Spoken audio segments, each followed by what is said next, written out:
Okay, let's rewind the clock to the early morning hours of April 15th, 1912. Go back to the moment just before Titanic broke in order to understand the escalation of forces that caused this massive failure in a structure that's designed to be unbreakable.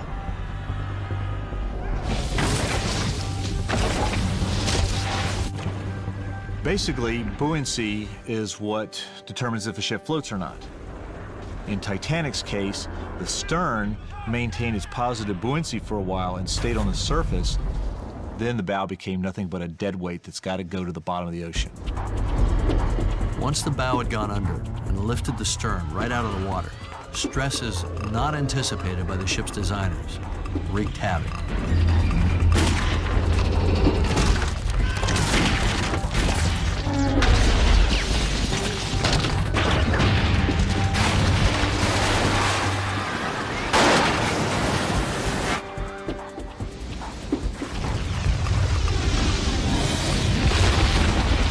If this bow was hanging down like you say, it's lost, it's totally negative buoyancy. Or very close to it. Probably has still some airspace at the top. But which speaks to the buoyancy in the stern, because that thing is holding up. That's what's holding it. Thought of as a complete system, it's still positively buoyant. Yeah. But there's this huge negative mass, pendulous mass, which breaks off at some point. Maybe at this angle, maybe at this angle. Maybe it hangs on for a second. Maybe it just, as it's achieving that angle, it's ripping away. In order to test popularly held assumptions based on eyewitness accounts, I've commissioned a team of naval architects to apply a scientific method to Titanic's breakup to really separate myth from reality. Do you want to tell us about the modeling software that was used? Sure. I think we need to shift up. So we'll switch to this is the, yeah, we'll to come back to Stettler's this. computer, please. Yes. Yeah. So what I wanted to do, and I'll just stand up a little bit here to illustrate. These are called hydrostatics and stability softwares, and there's a number of them out there. So basically the way they all work is you use the lines drawing for the ship along the What length did of you the use hull. as a source? The Harlan and Wolff drawings? Yes, the original, right, the original drawings from Harlan and Wolff. In Titanic's time, shipbuilding was at the cutting edge of all industries. Harland and Wolff, based in Belfast, Ireland, was a revolutionary shipyard that designed iron ships that didn't simply copy the design of wooden ships. This allowed them to build bigger, better, and technologically superior vessels ahead of any of their competitors. Unfortunately, their crowning achievement, Titanic, flooded, split in half, and sank to the bottom of the ocean. Now, using today's most advanced shipbuilding computer tools, Commander Stettler will attempt to figure out why Harlan and Wolff's design failed. Harlan and Wolff. So this is just a representative section, as we call them.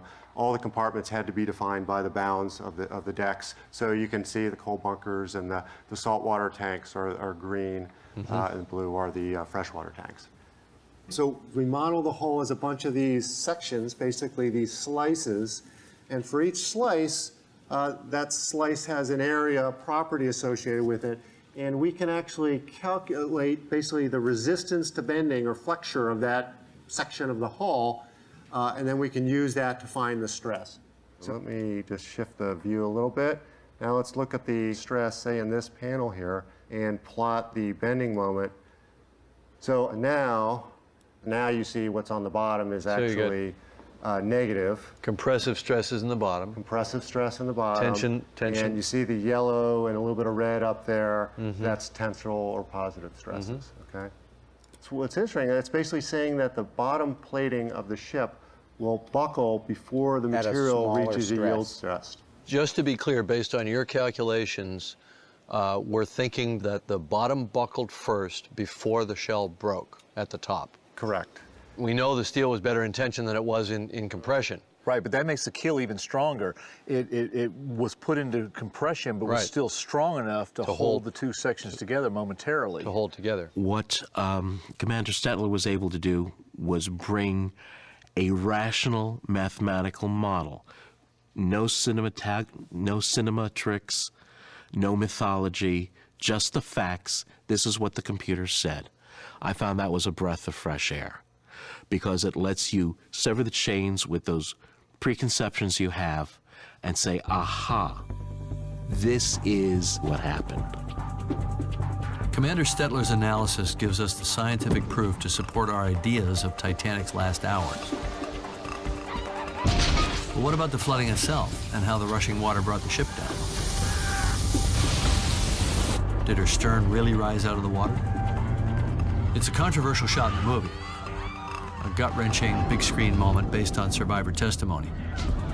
But is this really how it happened?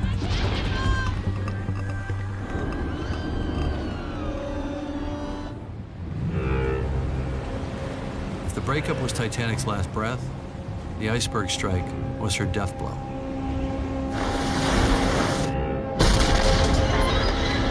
It damaged nearly 300 feet of her hull, allowing flooding in 5 of her 16 major watertight compartments.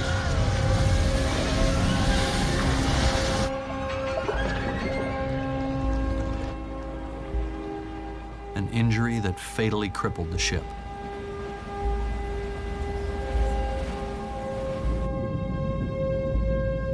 No one has ever actually seen the iceberg damage.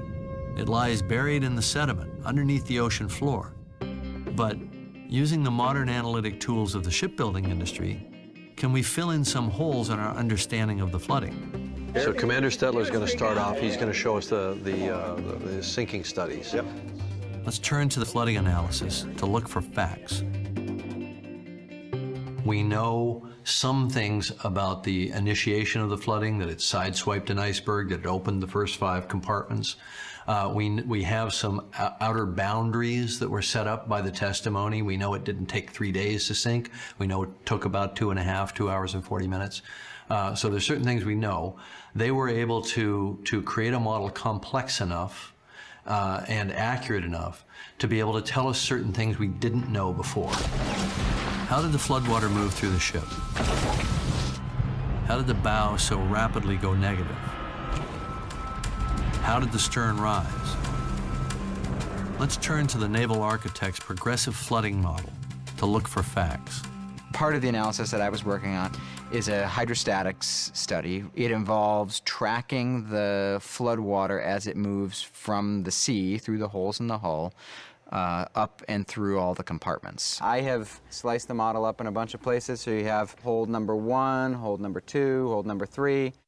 We haven't ever been able to track the compartment-to-compartment progression of floodwater before. It allows us to determine if the floodwater would have reached one part of a compartment or a different part of a compartment first. It allows us to much more accurately see at any intermediate stage of flooding how the ship is loaded and what the structural consequences of that are. All right, so here we go.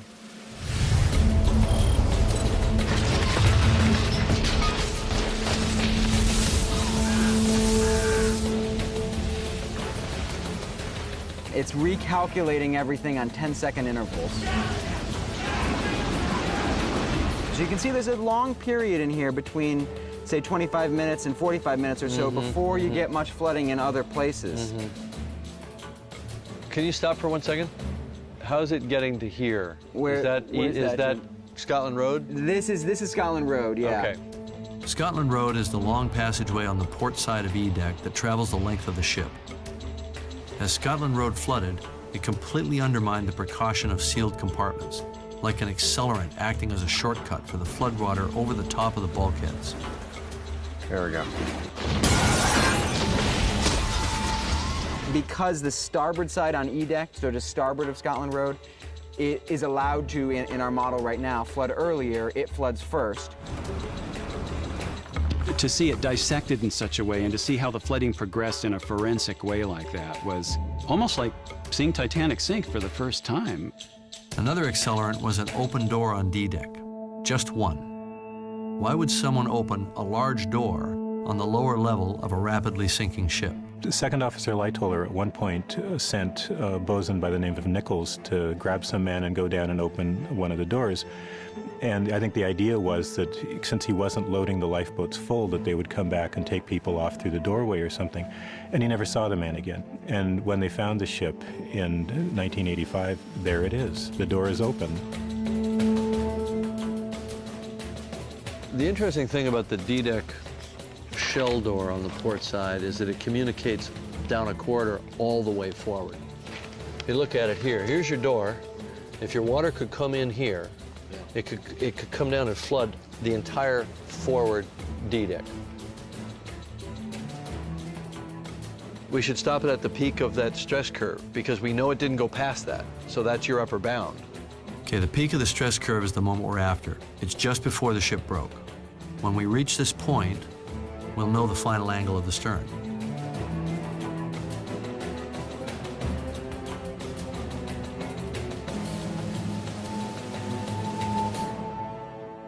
Yeah, it should be at 19 degrees of trim. Oh, interesting. Okay, the model shows us that the flooding caused a 19-degree maximum angle of tilt. There's no subsequent force acting on the ship that would tend to break it that exists greater than that moment until it hits the bottom. And we know it broke before it hit the bottom. That might be our maximum tilt. Yeah. It's not as much as we thought. Ken, you're gonna have to repaint your paintings, buddy. I'm gonna have to reshoot my movie. Which one's easier? Painting. I'll help you paint the paintings.